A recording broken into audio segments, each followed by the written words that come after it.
ये गीता है, एक बहुत होनहार और धार्मिक लड़की थी।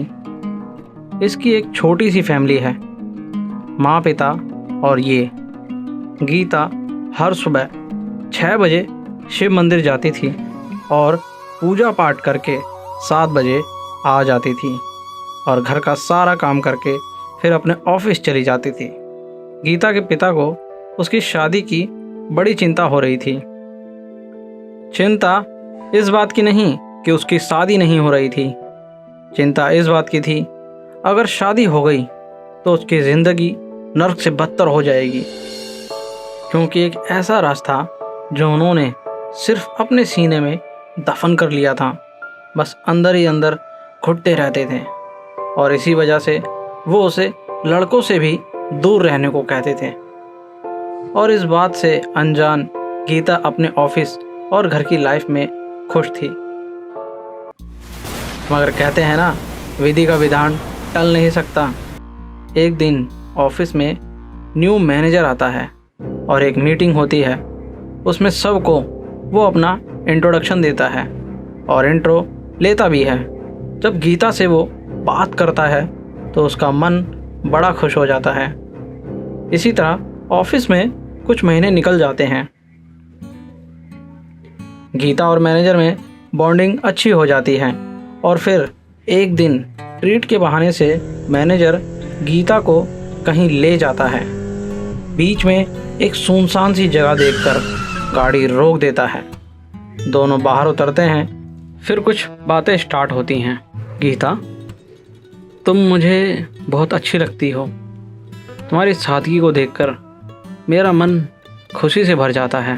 सर, मैं समझी नहीं, आप कहना क्या चाहते हो? पहले तो तुम मुझे ये सर बोलना छोड़ो। मेरा नाम आनंद है, तुम मुझे सिर्फ आनंद कहो। नहीं, आप मुझसे पोस्ट में बड़े हैं तो मैं आपका नाम नहीं ले सकती। और वो मुंह मोड़ लेती है। मैनेजर भी पूरी बात समझाने का एक ही हल निकालता है और सीधा अपनी जेब से एक रिंग बॉक्स निकालकर गीता को प्रपोज कर देता है। गीता, मेरी तरफ देखो। गीता जैसे ही मुड़ती है वो मैनेजर के हाथ में एक रिंग बॉक्स देखती है और वो खुश तो हो जाती है, मगर मन ही मन अपने पिताजी का डर भी महसूस करती है और घबराते हुए कहती है, सर, ये सब क्या है? और मैनेजर कहता है, गीता, क्या तुम मुझसे शादी करोगी? क्योंकि मैंने तुम्हारी जैसी होनहार और खुश मिजाज लड़की कभी नहीं देखी, इसलिए मैंने तुम्हें चुना। तो बोलो गीता, क्या तुम मुझसे शादी करोगी? सर देखिए, ये सब इतना आसान नहीं है।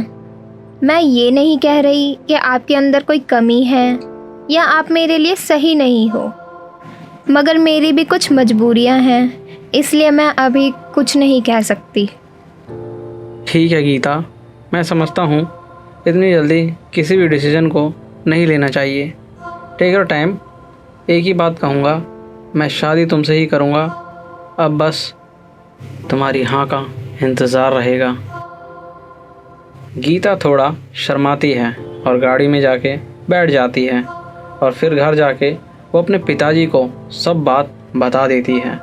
गीता के पिता ये सब सुनकर बहुत गुस्से में आ जाते हैं और गीता को साफ साफ ना कर देते हैं।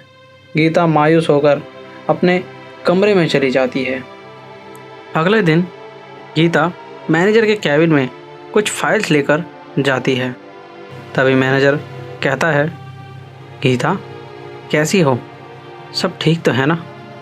और तुमने अपने पिताजी से हमारे बारे में कुछ बताया? सर, मैं यहाँ बस काम करने आती हूँ और बस उसी से मतलब रखूँगी।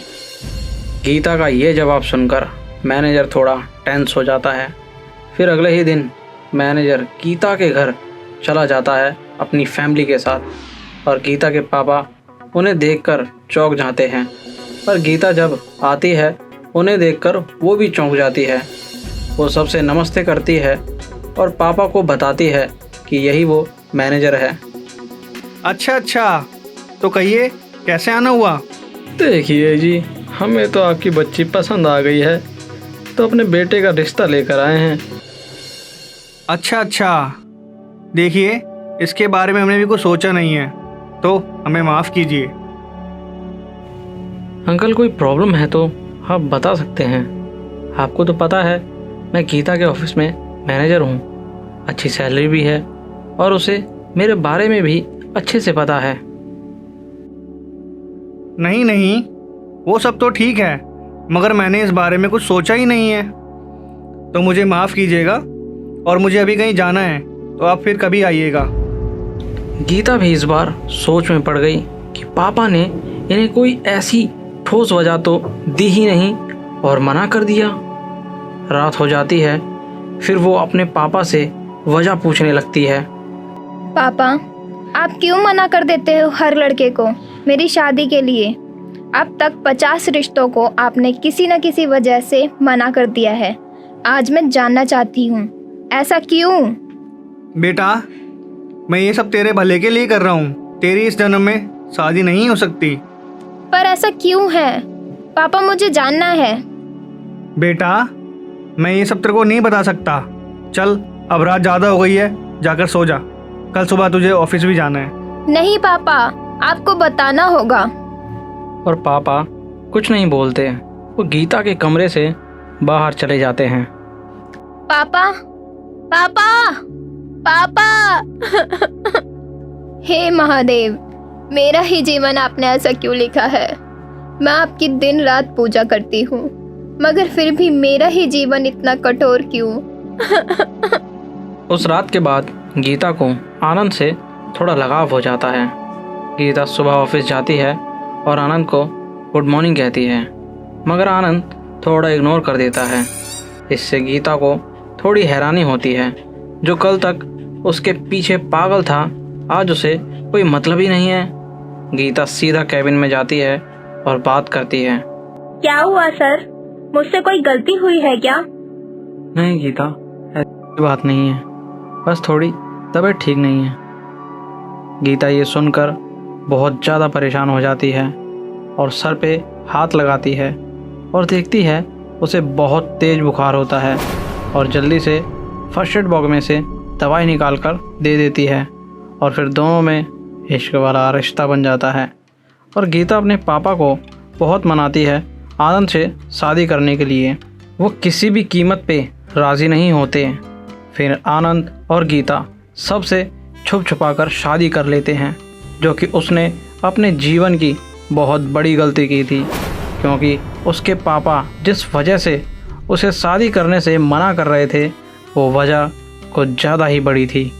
फिर वो रात आती है जिससे आनंद और गीता की ज़िंदगी में बड़ा बदलाव आता है। उस रात वो एक दूसरे को भरपूर प्यार देते हैं। जब सुबह गीता उठती है तो देखती है कि उसके बिस्तर पर कुछ काले बाल पड़े हुए हैं। गीता आनंद को आवाज़ लगाती है। अजी सुनते हो? आनंद भी बाथरूम से ही, हाँ बोलो गीता, क्या हुआ? ये बिस्तर पे काले बाल किसके हैं जी? आनंद बोलता है, पता नहीं, शायद बिल्ली के होंगे, शायद रात को अंधेरे में निकल के गई होगी बिस्तर से।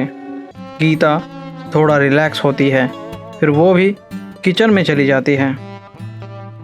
रात हो जाती है, वो एक दूसरे को रात भर प्यार दे रहे होते हैं। फिर सुबह होती है, गीता को फिर वही काले बाल दिखाई देते हैं। वो फिर से इग्नोर कर देती है बिल्ली के बाल समझ के। ऐसे ही कई रातें निकल जाती हैं, मगर गीता समझ ही नहीं पाती वो बाल किसके हैं। और फिर एक रात गीता आनंद सो रहे होते हैं। रात के 3 बज रहे थे और उस रात को एक डिम लाइट भी जल ही रही थी। अचानक से गीता को ऐसा लग रहा था आनंद उसे प्यार कर रहा है, मगर जैसे ही वो आँख खोलती है, उसकी आँखें फटी की फटी रह जाती हैं, क्योंकि उसके ऊपर कोई राक्षस होता है। वो उसे देखकर बहुत तेज चिल्लाने लगती है और उसे बहुत तेज धक्का देती है और वो राक्षस खिड़की से कूदकर बाहर चला जाता है। और गीता की सांसें बहुत तेज उतर चढ़ रही थी। घबराहट के मारे वो पसीना पसीना हो गई थी। फिर सुबह होती है और वो देखती है आनंद आया है कमरे में। गीता उससे पूछती है, तुम रात को कहाँ चले गए थे? रात को यहाँ क्या हुआ था, तुम्हें कुछ भी पता है? मैंने तो कुछ नहीं देखा, शायद तुमने कोई बुरा सपना देखा होगा। गीता थोड़ी सोच में पड़ जाती है, सोचती है क्या सच में वो एक सपना था। तब जाके वो एक राहत की सांस लेती है, मगर फिर भी वो सब जो भी हुआ उसे सब हकीकत ही लगा। फिर अगले दिन वो जब अपने रूम में जा रही थी तभी उसे कुछ फुसफुसाहट सुनाई देती है। तभी थोड़ा गेट खोल के देखती है और उसे क्या दिखाई देता है कि उसका पति मिरर में देखकर बातें कर रहा था। वो मिरर में देखती है तो उसे वही राक्षस दिखाई देता है जो उसे रात में दिखाई दिया था। फिर वो ना आओ देखती है और ना ही ताओ, और सीधा आनंद से जाके बोलती है, तुम हो कौन और ये सब क्या है, और तुम मुझसे चाहते क्या हो? और ये सुनकर आनंद दोबारा से ब्रह्म राक्षस में बदल गया और खिड़की से कूद जाता है। गीता बहुत ज़्यादा डर जाती है और वहाँ से फ़ौरन अपने पापा के पास चली जाती है और अपने पिताजी को सब बता देती है। गीता के पिता उससे वो राज बता देते हैं जो सालों पहले उन्होंने अपने सीने में दबा लिया था। वो बताते हैं, ये उन दिनों की बात है जब मैं अपने गांव मटियारीपुरी गया था। वहाँ मैंने एक पुजारी की लड़की को देखा था। वो बहुत ज़्यादा सुंदर सुशील थी, तो मैंने उसे पाने के लिए एक बहुत बुरा रास्ता अपनाया था। मैंने उस लड़की के साथ वो किया जो मुझे नहीं करना चाहिए था और गलती से उसकी मौत हो जाती है, मगर मैं उसे मारना नहीं चाहता था। और तभी पंडित भी आ जाता है और वो ये देखकर बहुत ज़्यादा आग बबूला हो जाता है। हम दोनों में खींचातनी होती है और झटके से मैं पंडित जी को धक्का दे देता हूँ और वो एक नोकीली लकड़ी पर जा गिरते हैं और वो मरने से पहले मुझे एक श्राप दे जाते हैं, तेरा वंश कभी नहीं बढ़ेगा और अगर तेरी कोई औलाद लड़की हुई तो मैं वापस आऊँगा और उससे शादी करके उसकी ज़िंदगी ख़राब कर दूँगा। मैंने उस रात बात को इतना सीरियसली नहीं लिया था, मगर जब मेरी शादी के बाद तू हुई तो वो वापस आया और भयानक राक्षस के रूप में था और मुझे वो श्राप याद दिला कर गया। इसलिए मैं तेरी शादी किसी भी हालत में किसी से नहीं होने देना चाहता था। मगर गीता बोलती है, माँ बाप के कर्मों की सज़ा कभी कभी औलाद को भी झेलनी पड़ती है। अब मुझे इस मुसीबत से भोलेनाथ ही बचा सकते हैं। ये बोलकर वो काली अंधेरी रात में निकल जाती है, क्योंकि कुछ भी हो जाए वो अपने पति को और अपनी ज़िंदगी को खराब नहीं होने देना चाहती थी। ओम नमः शिवाय, ओम नमः शिवाय। इसका जाप करते हुए चले जा रही थी, तभी भोलेनाथ प्रकट होते हैं और एक अघोरी के रूप में बनकर उसे मिलते हैं। गीता सीधे चले जा रही थी, तभी उसे एक अघोरी बाबा दिखाई दिए। हर हर महादेव, जय महाकाल। बेटी, इतनी रात को कहाँ जा रही है और कुछ परेशान भी लग रही है। गीता उन्हें देखकर डर जाती है। पूरे शरीर पर भस्म और इतनी बड़ी बड़ी आंखें और कुछ ऊंचे कद के थे, औसतन 9 फीट के। बाबा, मैं अपने घर जा रही हूँ। मेरे पति बीमार हैं और उन्हें किसी राक्षस ने अपने कब्जे में कर लिया है। मैं क्या करूँ, मुझे कुछ समझ नहीं आ रहा। बस भोलेनाथ पर भरोसा है, जो करेंगे वही करेंगे।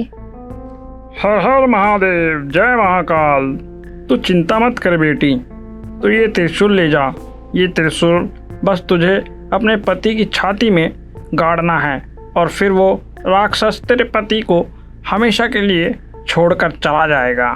मगर याद रखना, इस त्रिशूल का उपयोग एक बार ही करना है, दूसरी बार करने पर तेरे पति की जान भी जा सकती है।